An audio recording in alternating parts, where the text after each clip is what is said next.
All right, so you're tackling the CAPM exam. And the real goal here isn't just to pass, right? It's about launching your career. So let's just dive straight into a strategic framework that helps you turn all that stuff you're studying into skills you can actually use on the job. Yeah, this quote, it just hits the nail on the head, doesn't it? I mean, it's one thing to know the 5 process groups by heart. It's a whole other thing to actually use them to take a real project from start to finish. And making that leap, well, that's exactly what we're talking about today. So, what we're going to do here is give you a sneak peek, a preview of a really simple but super powerful framework that helps you close that gap between theory and what you do in the real world. This is a huge part of how we do things at Exam Coaches. We're all about getting you ready for what's next.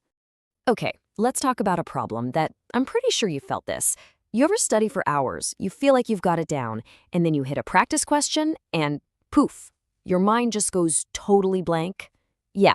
That's what we call the application gap. Oh, I've been there for sure. You're just staring at one of those scenario questions, and you read that chapter, but you can't connect the dots to pick the right answer. Or maybe you're at work thinking, how does a work breakdown structure actually help with my team's to-do list, These are the exact struggles that a really smart study strategy is designed to fix. All right, so let's get down to brass tacks. Why even bother with the CAPM certification in the first place? What's the point? Well, it all comes down to validating what you know in a language that everyone in your industry speaks and respects. Think about it. That certification? It's a huge signal to employers, to your team, to everyone. It screams, hey, I'm serious about this profession. It says you speak the language of project management, and you've done the hard work to master the essentials. Just pause and think about that for a second. How does having CAPM after your name change the vibe when you walk into a room to lead a project kickoff? That's the kind of practical, real-world shift in thinking we're aiming for. Okay, so you've got the why. You know why this is important. Now let's dig into the how. How do you build a study plan that actually gets results and sets you up for a win? Look, none of this is exactly rocket science, right? But here's the secret sauce. It's all about how you combine these things. A killer study plan isn't just about plowing through the PMBOK guide. It's about mixing that with practice exams, talking it out with other people. That's how you make the knowledge actually stick. One of the best ways to tackle this mountain of information is to break it down. Think of it like building with Legos. You focus on small, manageable chunks. This way, you build your knowledge piece by piece, and you have these little checkpoints to make sure each piece is solid before you add the next one. It makes the whole thing feel way less overwhelming. Let's be real, time is the one thing you can't get more of. So when you're staring at this ocean of books, videos, and practice questions, how in the world do you decide where to put your energy to get the biggest bang for your buck? And that question, it leads us right to the final and honestly the most crucial piece of this whole puzzle. And that is actively putting what you learn into practice. This, my friends, is how you slam that application gap shut for good. It's simple. The absolute best way to make knowledge stick is to use it.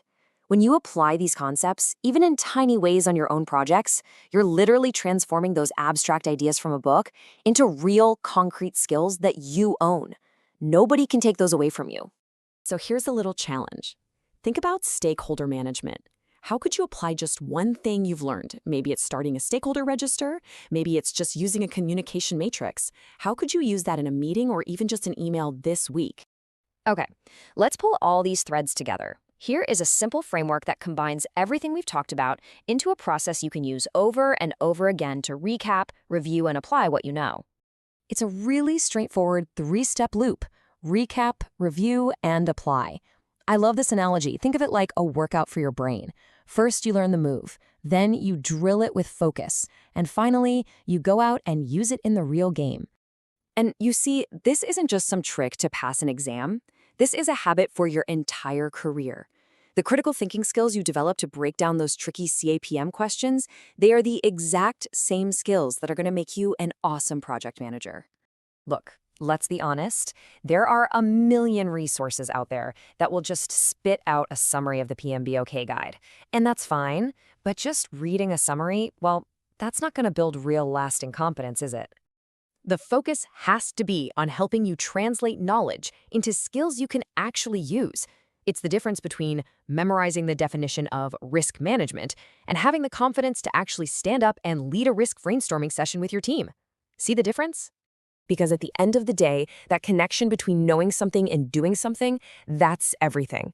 That's what gets you a passing score, it's what helps you nail the interview for that new job, and it's what gives you the confidence to lead projects that actually succeed. So, this was just a quick preview, a little taste of a more strategic way to think about your studies. The full framework that guides you through all of this, well, it's ready for you inside. Now you've seen the what and the why, and the how is waiting for you.